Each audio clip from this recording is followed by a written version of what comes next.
So the biggest question is today, what am I going to do to keep the flying squirrels out?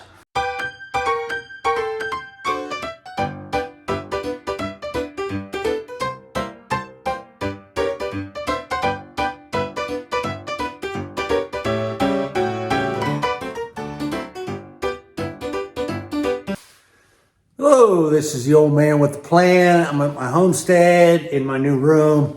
As you see, I don't know whether you can tell or not, but it is snowing. It's getting a pretty, not a real heavy snow, but a consistent snow. We're supposed to get some more snow today. Now, today is a lot unlike yesterday. Yesterday it was up to 52. Today it's not going to get above the 30s. 52 degrees seemed like a wonderful weather for the middle of December.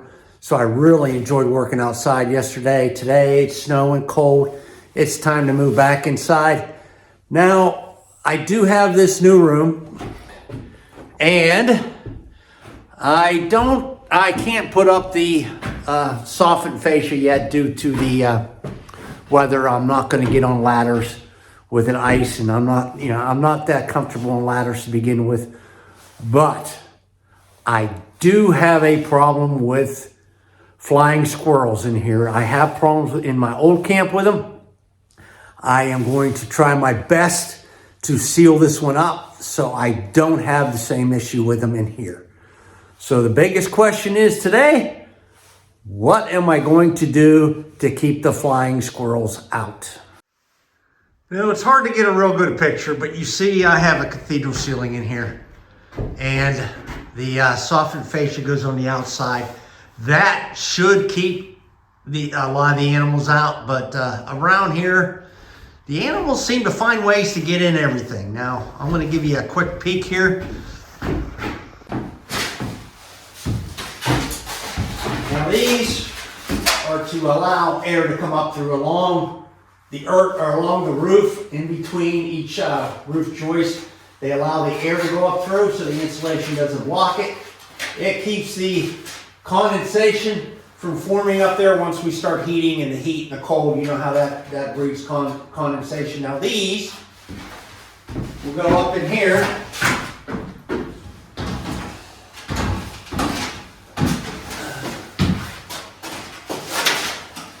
They go like this, right in between it. As you see there, it's going to form pockets of air there and there to allow it to move up through. Now, unfortunately, as you can see, I've got a gap here, which once an animal gets through the eaves, they're going to be able to go up through, but yet I have to leave some sort of gap there for the air to travel up through. So that's my issue.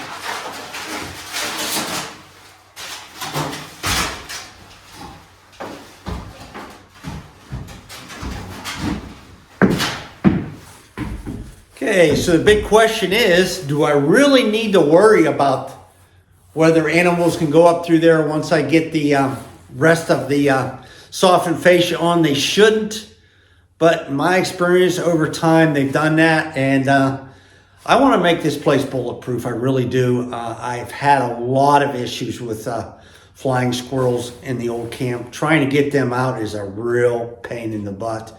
I mean, you can't just seal up everything. You've got to find where the holes are. It is a problem. So let's try to take care of the problem before it starts. And I'm going to be honest, I have a terrible time keeping track of my square. So I am going to try to just put a screw I can hook it into. Means I'm expecting to be doing a lot of work in here, so these sawhorses are going to be staying where they are. I'm just going to put I don't want to go the whole way through because then I'll get hurt. And I'll put the normal thing on the other side.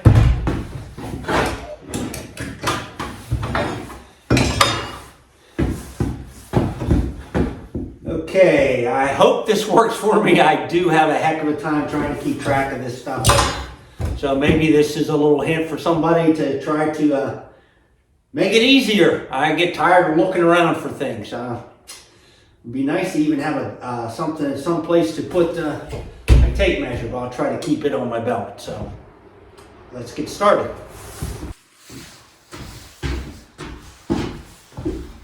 I just took this piece and cut it to the width I want.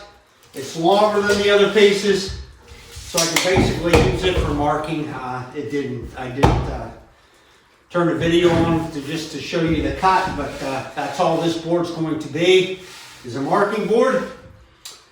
And as I've said before in the past, I am a big proponent of using what you have.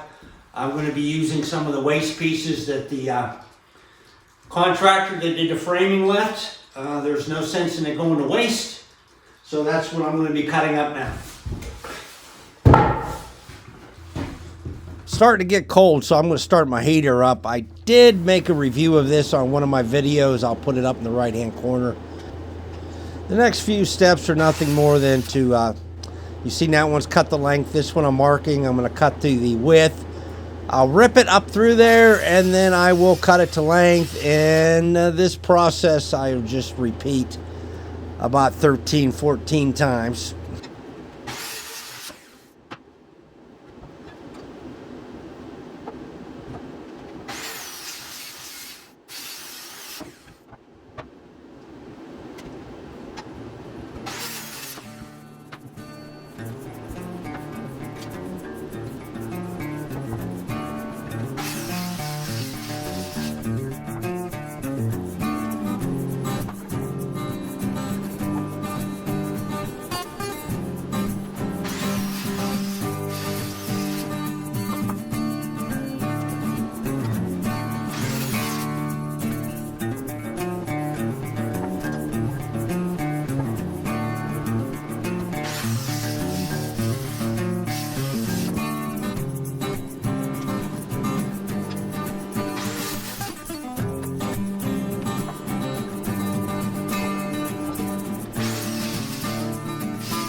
Okay, I got 18 of these cut. They're about 22 and a half inches long by about 6 inches wide. Now, there's a couple in here that are 5.5 because they're from a 6-inch board. I could have went and used them. I could have went and bought a 6-inch board and just cut them all to length, but I wanted to use what I have. Now on to the next step.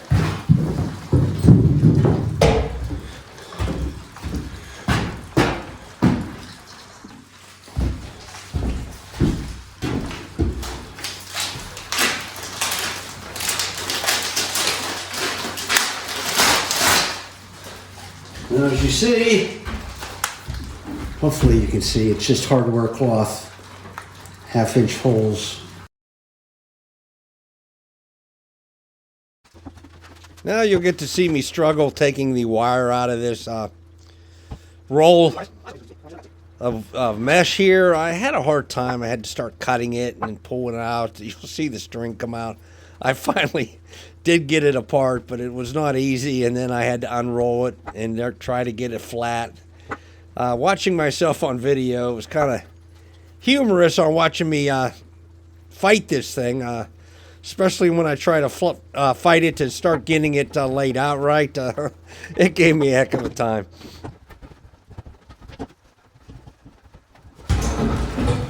Always be careful of the ends when you're unwrapping this because they will jab you. Believe me, I've been jabbed enough when putting rabbit cages and stuff together. Got me a few times. Just trying to get it laid out. Then I might put a board on top of it to straighten it out a little bit. Just this much here. And go inside. Maybe get something to eat. Now that I got it unraveled without cutting myself, I'm going to go ahead and weigh these down a little bit, make it flat. And then I'm going to start cutting them. I have to cut them with a pair of snips, so cutting them about 4 inches wide. And I'm going to cut the ends off too. That needs to be 22.5, and these are 24 inch, so I need to cut about 1.5 inches off each one. As I go along, cut these. It does take some time. By the end of the time frame that I cut them all, my hand was getting a little sore. I cut them till I used this whole 6-foot roll up. Now I'm going to have to buy one more. I'm probably maybe anywhere from 2 to 4 short. Wait and see how the small ends go. But I made it. We got it all cut. And then the next step will be to actually just use some staples, small staples, and put them onto some boards and then move them up. And then we'll see how it works. Once the staples are hammered in, and I only put 3 of them, it shouldn't be moving around too much. Once the staples are in, though, I just bend the wire up, and as you see, you just have about a 2x6, about 22.5 inches long, with a piece of wire extending above it. A couple inches, 2 to 3 inches, and this, I'm hoping, will do the trick. I was saying, by now you've probably figured out what I'm doing here. Is I'm putting this in there.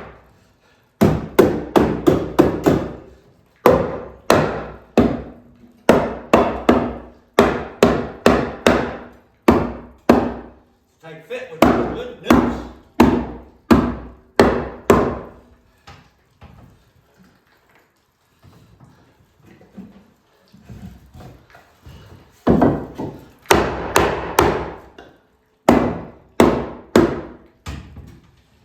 Tighter than maybe I wanted it, but it's a nice tight fit, that's for sure.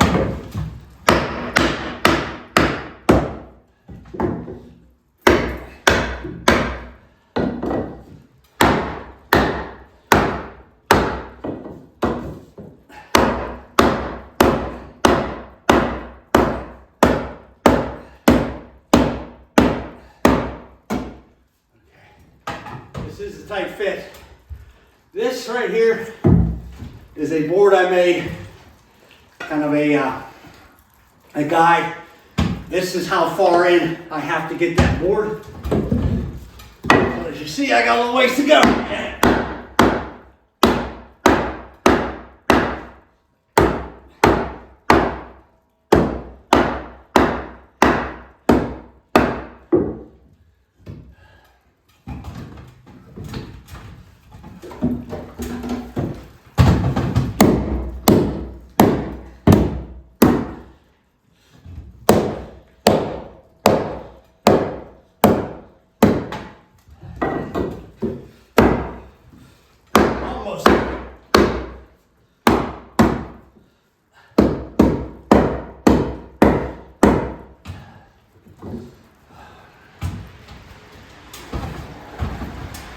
I hope they're not all this tight. Okay, it is where it needs to be as far back. I'll look to see to make sure the angle looks pretty good. It does. I'm gonna pop it a little bit there.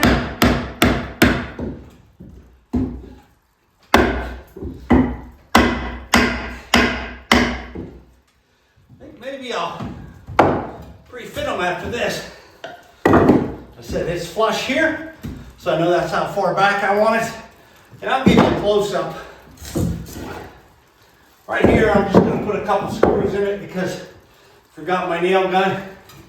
And what I'll do is I'll just put some finished nails in the side of it just to hold it. But for right now, I'm going to put one of these nails in it. And how tight it was, it ain't going nowhere.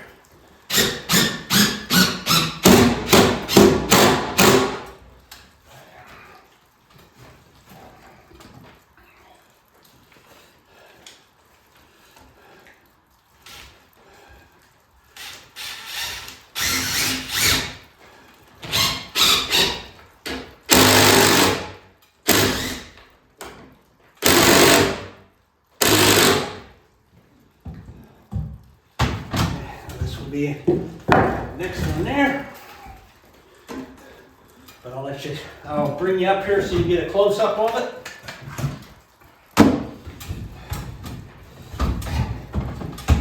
one without it. As you see, it goes outside. That's where the soffit fascia goes, right down there at the corner. That's the first line of defense. This will be the second line. This is with the piece in. As you see, I have a screen all up through here. It's been up there. You'd have a hard time getting through that. Really hard to bring it down. I don't expect it's a nice tight fit.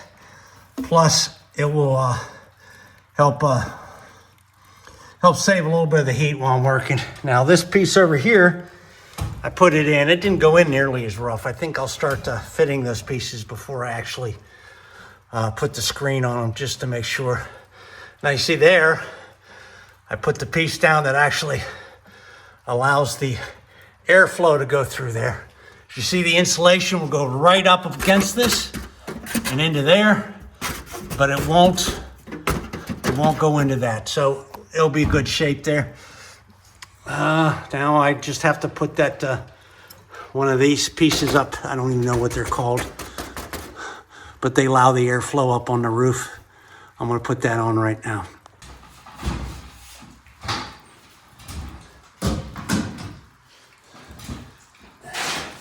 This piece is just stapled up there.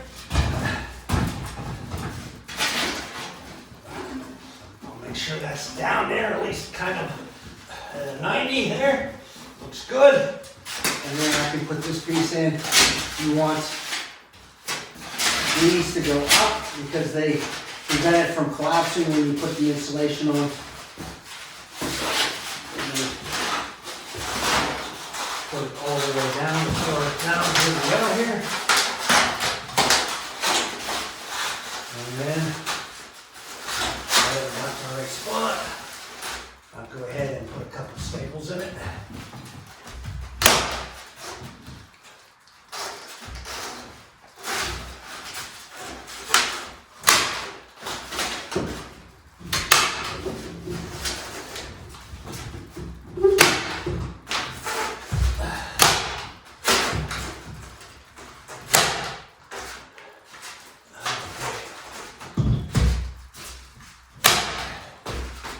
Okay.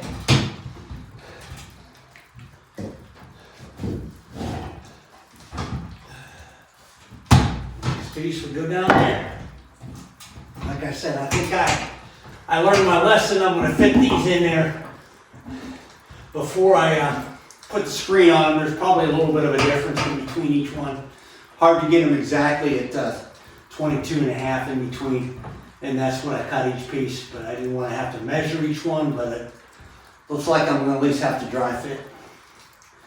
So now you see what I'm doing here to keep those darn flying squirrels out and any other squirrels that may try to come up in.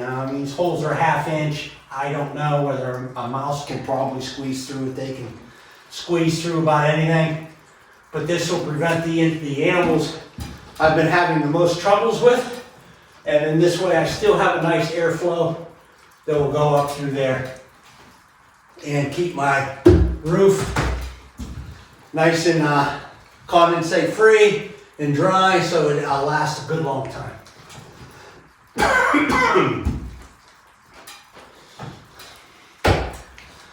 So there's not much sense in me showing you the rest of them. I just, once you see what I'm actually using for and how it came out, like I said, it'll be a little bit, I'll dry fit the ones going on first, except I do make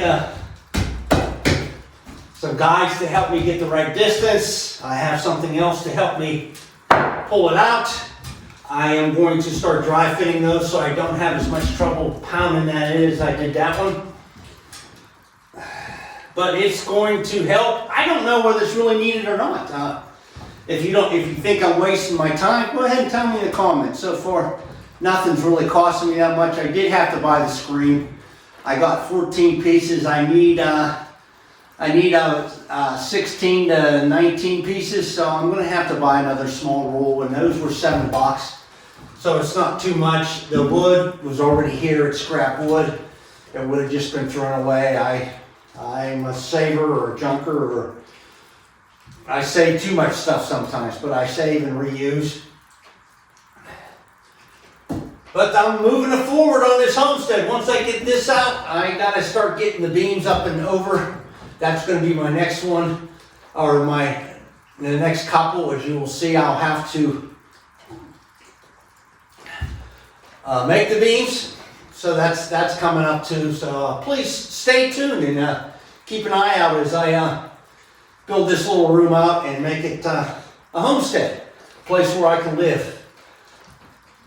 So thank you for viewing. I appreciate your views. I appreciate your time. If you a subscriber, thank you. I appreciate it. If not, think about it. Doesn't cost anything to subscribe, so go ahead. So once again, this is the old man with the plan. I'll see you later.